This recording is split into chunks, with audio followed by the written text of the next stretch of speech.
నమస్కారం, జే న్యూస్ కి స్వాగతం. హెడ్లైన్స్ చూద్దాం. కోల్ బెల్ట్ లో దొంగల హల్చల్స్. 2 ఏటీఎంలను ధ్వంసం చేసిన దొంగలు, రంగంలో దిగిన పోలీసులు. పగటి దొంగ, ఒంటిగా చోరీలు, 40 లక్షల సొత్తు చోరీ. గిరిజన జాతరకు ఆహ్వానం, వనదేవతల దీవెనలు పొందండి, మంత్రి సీతక్క. 3 టెస్టులకు టీమిండియా జట్టును ప్రకటించిన బీసీసీఐ. కోహ్లీ, అయ్యర్ అవుట్. పెద్దపల్లి జిల్లా రామకొండం పారిశ్రామిక ప్రాంతంలో దొంగలు హల్చల్ చేశారు. పారిశ్రామిక ప్రాంతంలోని గౌతమి నగర్ ఎస్బీఐ ఏటీఎంను గ్యాస్ కట్టర్తో ధ్వంసం చేసి అందులో ఉన్న లక్షలాది రూపాయలు ఎత్తుకెళ్లారు. అలాగే గోదావరికని పట్టణ శివారు గంగానగర్ ఏటీఎంను పగలగొట్టేందుకు ప్రయత్నం చేశారు. గౌతమి నగర్లో ఉన్న ఏటీఎంలో సుమారు 15 లక్షల వరకు డబ్బులున్నట్లు సంబంధిత అధికారులు అంచనా వేస్తున్నారు. సమాచారం తెలిసిన వెంటనే గోదావరికని ఏసీపీ తుల శ్రీనివాసరావు, పోలీసు అధికారులు రంగంలోకి దిగి దర్యాప్తును ప్రారంభించారు. గతంలో ఎన్నడూ లేని విధంగా దొంగలు హల్చల్ చేయడంతో పోలీసులు సవాల్గా తీసుకుని దొంగల కోసం వేట ప్రారంభించారు. అయితే గౌతమి నగర్లో ఉన్న ఏటీఎంలో ఉన్న సీసీ కెమెరాకు స్ప్రే చల్లి గ్యాస్ కట్టర్తో మిషన్ను కట్ చేసి చాకచక్యంగా చోరీకి పాల్పడినట్లు తెలుస్తోంది. ఈ సంఘటన ఈ రోజు 1:30 జరిగినట్లు సీసీ కెమెరాలో రికార్డైన దృశ్యాలను బట్టి పోలీసులు దర్యాప్తు చేస్తున్నారు.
రాత్రుళ్ళు చోరీలు చేయడం శరా మామూలే. పట్టపగలే అందరూ చూస్తూ ఉండగా దోచుకుపోవడం ఎప్పుడైనా చూసారా?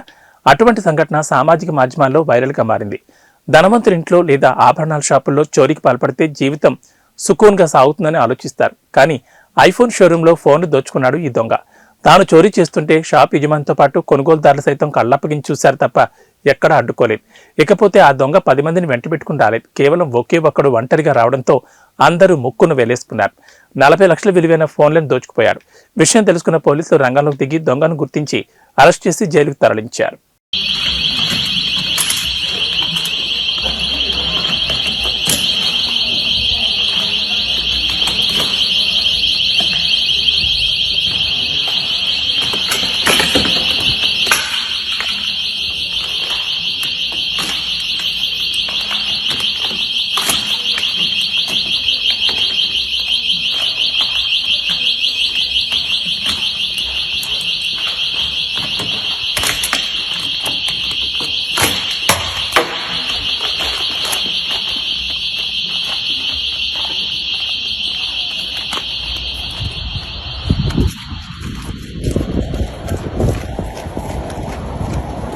గిరిజనుల పండగ జనజాతర వేడుక మేడారం సమ్మక్క సారక్కల వేడుకల్లో పాల్గొని అమ్మవారి దీవెనలు పొందాలని సీఎం రేవంత్ రెడ్డితో పాటు తెలంగాణ మంత్రులకు మంత్రి సీతక్క ఆహ్వానం పలికారు.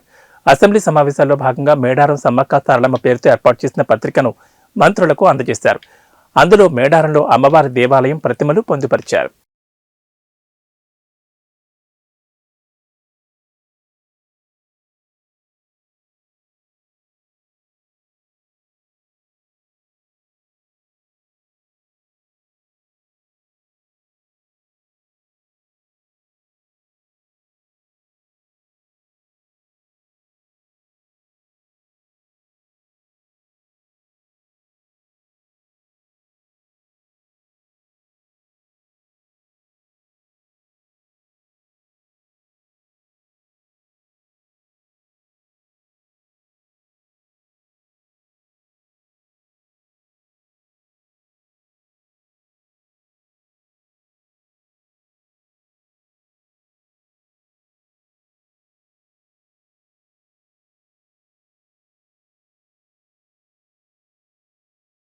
పివి నరసింహారావుకు భారతరత్న రావడం పట్ల హర్షం వ్యక్తం చేశారు ఎమ్మెల్సీలు. శాసనమండలి ఆవరణలో ఆయన కుమార్తె ఎమ్మెల్సీ వాణీదేవిని శాలువతో సత్కరించి శుభాకాంక్షలు తెలిపారు. అసెంబ్లీలోని పివి చిత్రపటానికి పుష్పాంజలి ఘటించారు ఎమ్మెల్సీ వాణీదేవి, పలువురు.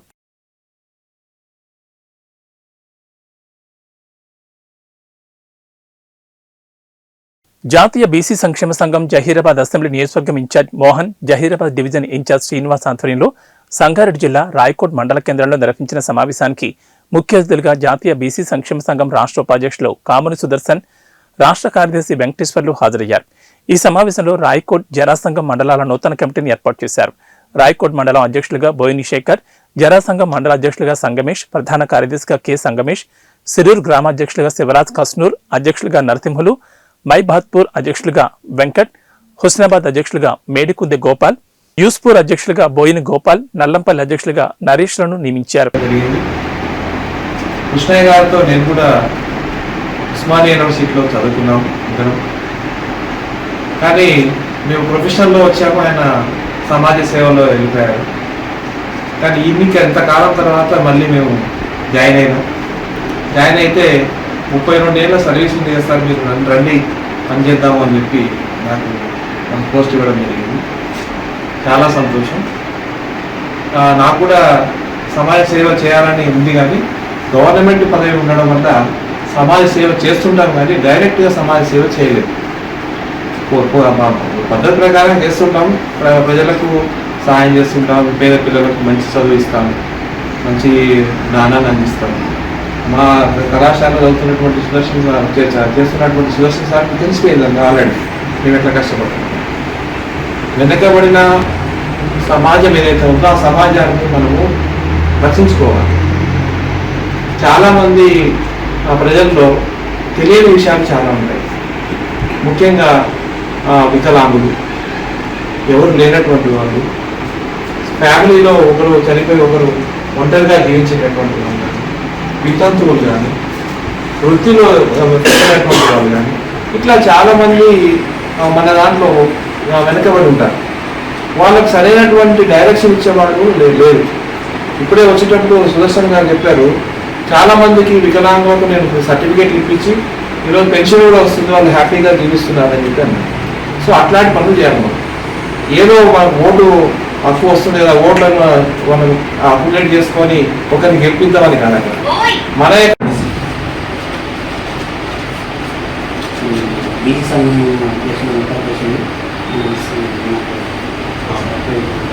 వెంకటేశ్వర సార్ గారికి, గోపాల్ సార్ గారికి, మోహన్ సార్ గారికి, మన రామన్ సార్ గారికి, మన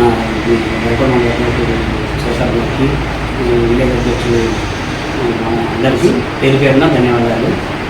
మన బీసీ సంఘం గురించి మనకు ఇప్పుడిప్పుడు తెలుసుకోవడానికి మనకు ఎక్కువ మాట రాదు, తిరుపతి మాట్లాడుతుంది. మనం అందరం ఐక్యంగా అయ్యి మన బీసీ కులాలన్నీ ఏకమై మనం ముందుకెళ్తే మనకి ఒక స్థాయికి వెళ్ళడానికి మనకు అన్ని అవకాశాలు వస్తాయని మనం అందరం కలిసికట్టుగా బీసీ కులాలను అందరం కలిసి ముందుకెళ్దాం. ధైర్యంగా నేను ఎస్సీని, నేను ఎస్టీని అని చెప్పుకుంటున్నాను. మనం బీసీ అని చెప్పుకోరు, నేను ముద్రాజి, నేను పద్మశాలి, నేను గౌడు ఇట్లా అని చెప్పుకుంటున్నాం. అట్లా విడిపోతున్నాం మనం. కాదు, మేము బీసీ అని చెప్పుకోవాలి.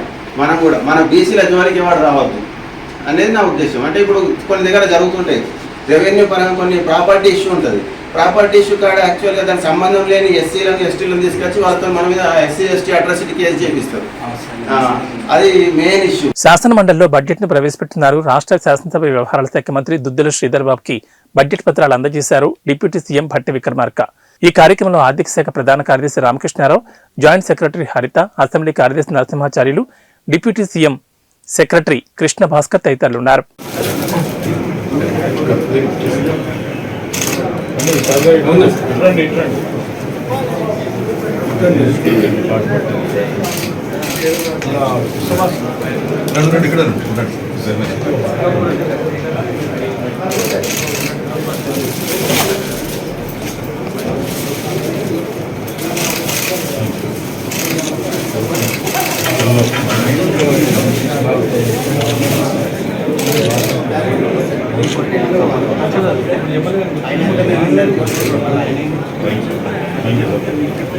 తనను ప్రేమించి పెళ్లి చేసుకుని కాపురాన్ని తీసుకెళ్లడం లేదంటూ భర్త ఇంటి ముందు భార్య ఆందోళన చేపట్టింది. చిత్రవద చేస్తూ తరిమికొట్టిన భర్త, అత్తమామలు చికిత్స నిమిత్తం హుజూరాబాద్ ప్రభుత్వ ఆసుపత్రికి తరలించారు.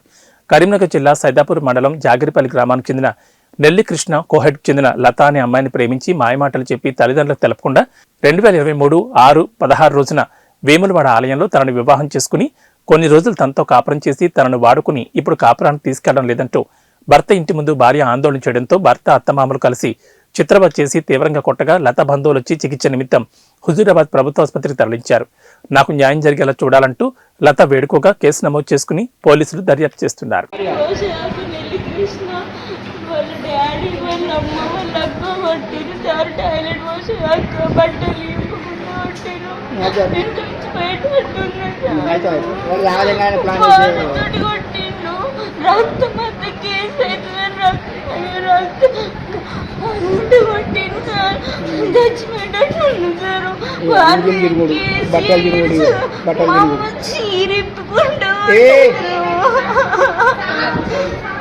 ప్లీజ్ కేసు కావాలి మనమ్మయ్యా ఫోన్ నెల్లి కృష్ణ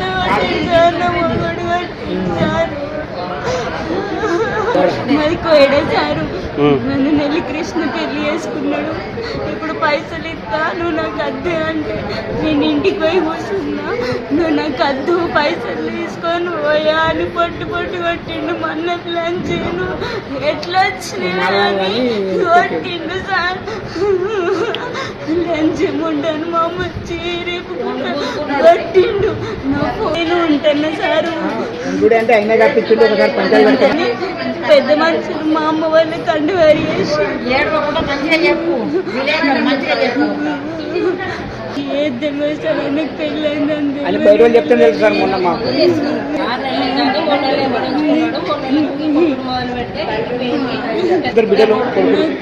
పెళ్ళయిందని కాంప్రమైజ్ కి పెద్ద మనుషులలో అమ్మ వాళ్ళ ఇంటికి పంపించిండు. నాకు కాంప్రమైజ్ అవద్దు, నువ్వు ఇష్టపడి పెళ్లి చేసుకున్నావు కదా నన్ను అని. నేను ఇంటికి పోతున్నాను, ఇదే రోజు కొడితే వీళ్ళు ఏమంటారు మమ్మీ నేను కలిసి మమ్మీ వాళ్ళు నిన్న నైట్ మమ్మీ వాళ్ళ మీద పిటిషన్ ఇచ్చిండు. మమ్మీ నేను మీతో ఉంటే మీ కేసు అవుతుందని నా గారింటికి నేను పోతానే అని నేను వాళ్ళ ఇంట్లోకి పోతే ఇంట్లోకి వెళ్ళి మన నుంచి ఎట్లా వచ్చినావే అని గుంజుకొచ్చారు. పొద్దుగాల 10 గంటలకు పోయినా సార్ నన్ను ఘోరంగా పట్టారు. మన ప్లస్ అని దొమ్మల లంచే పైసలకి ఇచ్చేవంటి, పైసలకి ఇస్తే నువ్వు అంటవే అని అన్నాడు. నాకు పైసలు అందుకు ఇస్తా, నేను నీతోటి కాపీ చేయనికి వచ్చినా అని చెప్పిన. నన్ను ముగ్గురు వాళ్ళ అమ్మ వాళ్ళ నాన్న వాళ్ళ కృష్ణ జాగిరిపల్లి బస్ స్టాండ్ దాకా పట్టారు సార్. మా అమ్మ చీరిపి బట్టలు కూడా ఎత్తారు.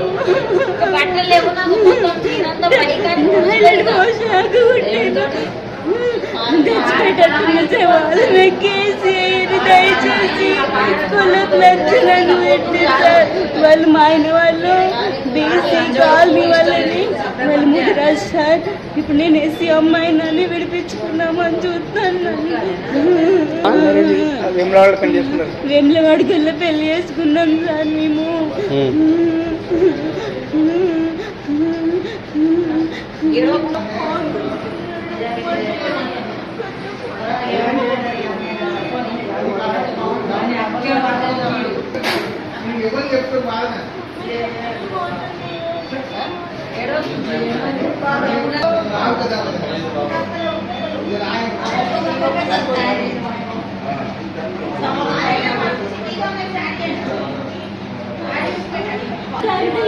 అయితే పెద్ద మనుషుల రూపకంగా మాట్లాడదాము అని అంటే ఒక ఫోను, ఈ అమ్మాయికి ఫోను, నా బిడ్డని ఫోను, వాడు నోటరీ చేసుకున్న పేపర్లు ఆ జాగిరిపల్లె ఏది వీరేశం పెద్ద మనిషి దగ్గర పెట్టినాము. పెట్టినాక ఏం చేసిండు, ఇంత మధ్యాహ్నం ఆ వీరేశం పెద్ద మనిషి అనే టైం నాకు ఫోన్ చేసిండు. యాదలక్ష్మి నేను వీడియో అదేంటి పేపర్ను అదేంటిది ఫోను నెల్లి కృష్ణకు ఇవ్వడం జరిగింది. నాకు సైదాపూర్ పోలీస్ స్టేషన్లో కేసు పెట్టిండు. ఎస్ఐ ఇవ్వనంటేనే ఎస్ఐ అందువల్ల ఇచ్చినా అని అన్నాడు. సరే తిను ఎందుకు ఇచ్చినావు అవి సెల్ కదా దాంట్లో వీడియోలు ఉన్నాయి రికార్డులు ఉన్నాయి అట్లా ఎట్లా ఇచ్చినావు నువ్వు వాడు ఇదివరకే వీడియోలతో రికార్డులతో మమ్మల్ని బ్లాక్మెయిల్ చేస్తాను అని నేను అన్నా అని నీ మీదనే కేసు పెడతా ఇక నేను అందుకే ఏదో ఒకటి బయటకు వచ్చినా కానీ అని నేను అన్నా అన్న మొక్కలు ఏం చేసిండు అంటే నీకు సాధనైంది చేసుకో సపరేక నా భర్త మీద నా మీద నా కొడుకు మీద కేసు పెట్టిండు కేసు పెడితే అంటే నేను ఏం చేసిన కదా మా అన్న మీద రాష్ట్ర వ్యాప్తంగా ఆశా వర్కర్లు మండల తహసీల్దార్ కార్యాలయం వద్ద సిఐటియు పిలుపు మేరకు 2 రోజుల ఆందోళనకు పిలుపునిచ్చారు. ఈ నేపథ్యంలో కాకినాడ రూరల్ మండల తహసీల్దార్ కార్యాలయం ఎదుట సిఐటియు ఆధ్వర్యంలో ఆశా వర్కర్ల ఆందోళన నిర్వహించారు. ఈ సందర్భంగా సిఐటియు రూరల్ కార్యదర్శి టి రాజా మాట్లాడుతూ ఆశా వర్కర్ల న్యాయమైన డిమాండ్లను పరిష్కరించాలని శాంతియుతంగా ఆందోళన ధర్నాలు చేస్తుంటే ఈ రాష్ట్ర ప్రభుత్వం పోలీసులతో వేధింపులు గురిచేసి అక్రమ అరెస్టులు చేస్తోందని ఆరోపించారు. ప్రభుత్వం నుంచి అందే పథకాలకు అర్హులుగా ఆశా వర్కర్లను ఆమోదించాలని, పనిభారం తగ్గించి ఆన్లైన్ వర్కులు సచివాలయం సిబ్బందికి అప్పజెప్పాలని డిమాండ్ చేశారు. అనంతరం ఆశా వర్కర్ల యూనియన్ రూరల్ అధ్యక్ష కార్యదర్శులు నాయకురాలు కె విమల, ఎం బేబీ మాట్లాడుతూ కనీస వేతనం 26,000 రూపాయలు ఇవ్వాలని, రిటైర్మెంట్ బెనిఫిట్స్ కల్పించాలని ప్రభుత్వాన్ని డిమాండ్ చేశారు. తమ డిమాండ్లను ప్రభుత్వం పరిష్కరించకపోతే ఆందోళన మరింత ఉధృతం చేసి తమ డిమాండ్లకు పరిష్కారం అయ్యే వరకు పోరాడతామని ప్రభుత్వాన్ని హెచ్చరించారు. ఈ కార్యక్రమంలో నాయకురాలు డి రేష్మ, మణి, కె పార్వతి, సుమారు 95 మంది ఆశా వర్కర్లు తదితరులు పాల్గొన్నారు. మేము నాణ్యమైన కోరికల కోసం అని చెప్పేసి ఫిబ్రవరి 8వ తారీఖున మేము చెలో విజయవాడ కోసం బయలుదేరినప్పుడు మమ్మల్ని గృహ నిర్బంధం చేశారు. 7వ తారీఖు నుంచే మమ్మల్ని గృహ నిర్బంధం చేశారు. ఎందుకని చేశారో మాకు అర్థం కాలేదు. మేము న్యాయమైన కోరికలు తీర్చమని మా న్యాయమైన కోరికలు తీర్చమని చెప్పేసి మేము ధర్నా చేయడానికి కోసమని వెళ్ళాం. అంతేకాని మేమేం దొంగతనాలు అవి చేయలేదు కదా. కానీ చాలా దారుణంగా మమ్మల్ని అయితే అరెస్టులు చేశారు ఈ పోలీసులు. ఒక ఆడవాళ్ళని కూడా చూడకుండా మమ్మల్ని చాలా దారుణంగా హింసించారు ఈ పోలీసులు. మరి ప్రభుత్వం అయితే చాలా మొండిగా ఉంది. మాకు అయితే వర్కులు ఎంత దారుణంగా ఉన్నాయంటే చాలా దారుణంగా, పని ఒత్తిడి కూడా ఎక్కువైపోయింది. న్యాయమైన కోరికలను మేము ఏమడిగాం, కనీసం వేతనం 10,000 ఇస్తున్నారు. 10,000 కాకుండా 26,000 కనీస వేతనం ఇమ్మని అడిగాం. దాంతోపాటు మమ్మల్ని గవర్నమెంట్ ఎంప్లాయీగా గుర్తించారు. గవర్నమెంట్ ఎంప్లాయీగా వచ్చి మాకేమి గవర్నమెంట్ వచ్చే పథకాలు, సంక్షేమ పథకాలు కూడా ఏం వర్తించట్లేదు. మరి అవి కావాలని అడిగి మాకు ఒక మెటర్నిటీ సెలవులు లీవులు లేవు, ఒక సెలవులు లేవు, ఏమీ లేవు. 24 గంటలు మేము డ్యూటీ చేయవలసిందే. కనీసం గవర్నమెంట్ వాళ్ళు చేసే డ్యూటీలు కావాలి టైం ఉంది, కానీ మాకైతే ఒక టైమింగ్స్ అనేదే లేదు. ఏ టైం అయితే ఆ టైంకి మేము డ్యూటీలో ఉండవలసిందే. దాంతో ఆన్లైన్ వర్క్లు ఎక్కువైపోయినాయి. ఫోన్లు ఇచ్చారు, ఆ ఫోన్లు అయితే నాణ్యమైన ఫోన్లు ఇమ్మని చెప్పేసి అడుగుతున్నాం. ఆ ఫోన్లో వర్క్ మేమేంటి ఫోన్లోనే వర్క్ చేయాలి, రికార్డులు చేయాలి, 2 చేయాలి. ఇటు ఊర్లోనే పని చేస్తామా, ఇటు ఆన్లైన్ వర్కే చేస్తామా, రికార్డులే రాస్తామా, పేషెంట్లు కూడానే వెళ్తామా, ప్రతి దానికి ఇచ్చేస్తున్నారు. సచివాలయంకి వచ్చి కూర్చోమంటున్నారు. సచివాలయం మాకు సంబంధం లేని ఫీల్డ్ వర్క్, మనం చేయవలసిన ఫీల్డ్ వర్క్. న్యాయమైన డిమాండ్లను ఏమడుగుతున్నాము, 60 సంవత్సరాలు నిండిన వాళ్ళకి బెనిఫిట్ ఇమ్మని అడుగుతున్నాము, ప్రమాద బీమా ఇమ్మని అడుగుతున్నాము. మేము రోడ్ల మీద తిరుగుతున్నాము, ఏదన్నా అవుతుంది మా పని ఏంటి, మా ఇన్సూరెన్స్ అవి ఇమ్మని అడుగుతున్నాము. అంటే అంతకన్నా గొంతెంపు కోరికలు ఏమి అడగట్లేదు కదా. ఆ పట్ల అయితే కనుక జగన్మోహన్ రెడ్డి గారు చాలా దారుణంగా ప్రవర్తిస్తున్నారు.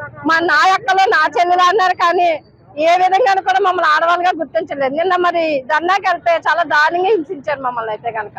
కానీ ఇలాగ ఉంటే కనుక మేము ఎంతకన్నా ముందుకే వెళ్తామని చెప్పేసి మేము చెప్తాం. రాష్ట్ర వ్యాప్తంగా ఫిబ్రవరి 8వ తారీఖుని చలో విజయవాడ పిలిపిస్తే 2 రోజుల పాటు ఈ రాష్ట్రంలో జగన్మోహన్ రెడ్డి పోలీసులు అక్రమంగా అరెస్టులు చేసి 2 రోజుల పాటు నిర్బంధించారు. అయినా కాకుండా వేలాది మంది చలో విజయవాడ వెళ్ళి సీఎం మా సమస్యను పరిష్కరించమంటే అక్రమ అరెస్టులు అని చెప్పి గొంతెత్తి నిర్ణయించారు. చర్చలకై పిలిచి ఆశా వర్కర్ల యూనియన్ రాష్ట్ర ప్రధాన కార్యదర్శి మన ధనలక్ష్మి గారిని చర్చలుగా పిలిచి ఆఫీసులోనే అరెస్ట్ చేసిన పరిస్థితి ఉంది. అలాగా సమస్యలు పరిష్కరించమని, కనీస వేతనం ఇవ్వమని, అలాగే టీఏడీఏలు ఇవ్వమని చెప్పి, ఇతర సౌకర్యాలు కల్పించాలని చెప్పి, రిటైర్మెంట్ బెనిఫిట్స్ కల్పించాలని చెప్పి, 10,000 జీతంతో ఏ విధంగా బతకగలరని చెప్పి ప్రశ్నించిన ఆశా వర్కర్ల మీద అక్రమంగా అరెస్టులు పెట్టి కేసులు పెట్టారు. ప్రభుత్వం తక్షణం స్పందించాలని చెప్పి ఆందోళన చేస్తుంటే పిలవకుండా భవిష్యత్తులో ఉద్యమం చేస్తామని చెప్తా ఉన్నాం. జగన్మోహన్ రెడ్డికి భయం లేదు, నాకు అసలు భయం లేదు. ఎన్నికల్లో గెలవడం కోసం మీరు 2 ఓట్లు గెలవండి, 2 ఓట్లు వేయండి అని చెప్పి పిలిపిస్తా ఉన్నారు. మేము కూడా 2 ఓట్లు ఎవరికి వేయాలని కూడా మేము కూడా ఆలోచిస్తా ఉన్నాం. మేము కూడా సిద్ధమే, యుద్ధానికి సిద్ధం. మీరు ఎన్నికలు సిద్ధమైతే మేము కూడా యుద్ధానికి సిద్ధమే.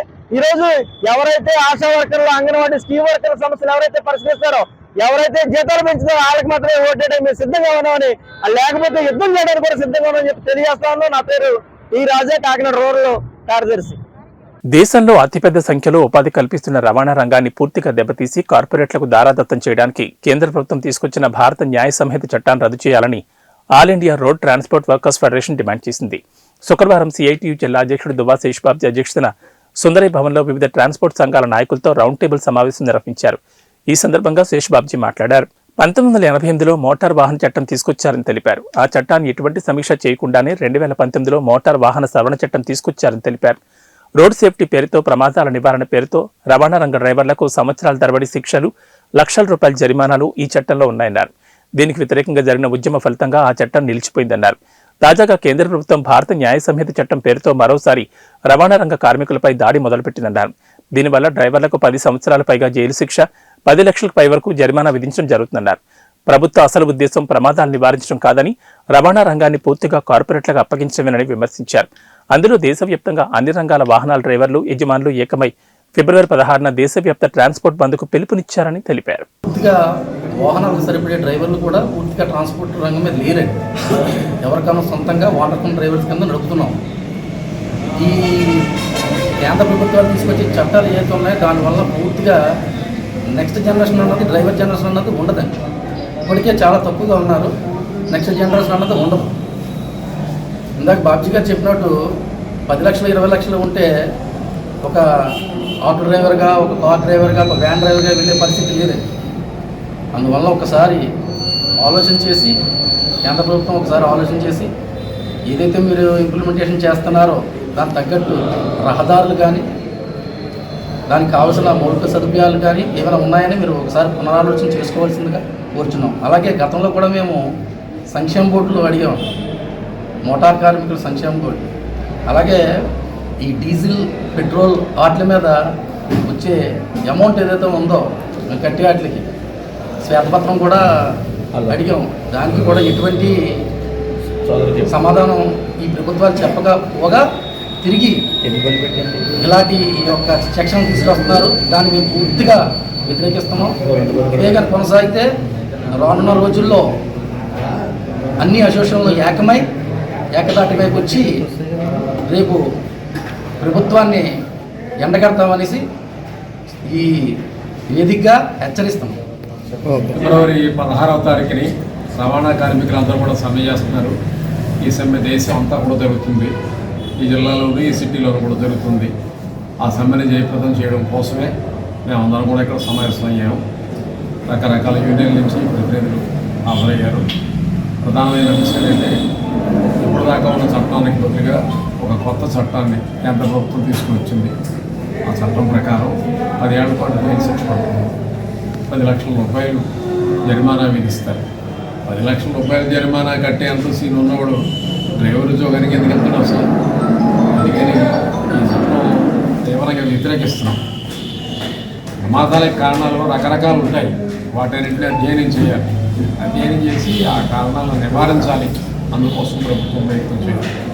మరొకటి ఏంటంటే రకరకాల కార్మికులకి సోషల్ సెక్యూరిటీ స్కీమ్స్ ఉన్నాయి.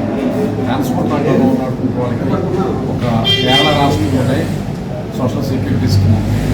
ఆ సోషల్ సెక్యూరిటీ స్కీమ్ ఆంధ్ర రాష్ట్రంలో కూడా తీసుకురావాలని చెప్పి కోరుతున్నాం.